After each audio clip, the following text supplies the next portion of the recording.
خوندن جمروان را و بتایبەتی جملتن ستەمبار را دکارە ببەت چرایەکە گەش و ڕێیا فەلات و خەڵاسێ ڕۆنیدار بکە. خوندن و کتێب نەتەنێ ئارامیەکە دەرونی یا کور ددن خوینەرێن خوا لێ هەروەها ئاسۆیên نو و فکر و ڕامانên قەشەنگ ژی لە پێشوان ڤەتکن. ڕەوشەنبیرên کورد ئێن ڕۆژاڤایê کوردستانê نەخاسم هەلبەستڤانê نەمر سەیدایê جەگەرخوین bi giranî bîra giringiya خوندن و kitêban biribû û di gelek helbestên xwe de jî ji keç û xortên miletê xwe re beha û nirxê خوندن و kitêbê destnîşan dike û her doza خوندنا bi zimanê Kurdî li wan dike.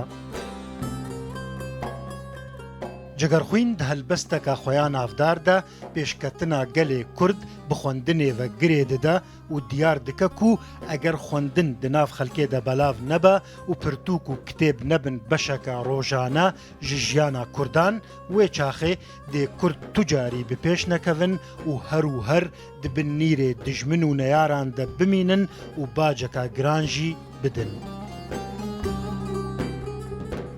Seyda ji hilatina roja rizgarî û serbestiya Kurdan re jî kitêb û خوندنê dike şert û bi dengekî bilind û baweriyeka tekkûz, zengînî, heybet, ol, dewlet û serfiraziya Kurdan bi خوندنê ve girê dide û wiha dibêje.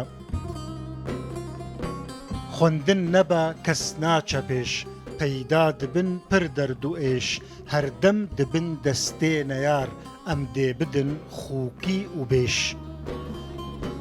خوندن divê hem pir xebat bo milletê Kurd û welat, Kurdno ji xewra bin hemî, mizgîn li we roja me hat. Ev tac û şewket خوندن e, ev dîn û dewlet خوندن e, ev serbilindî خوندن e, ev dewlemendî خوندن e. Besa Mustafa, Rûdaw.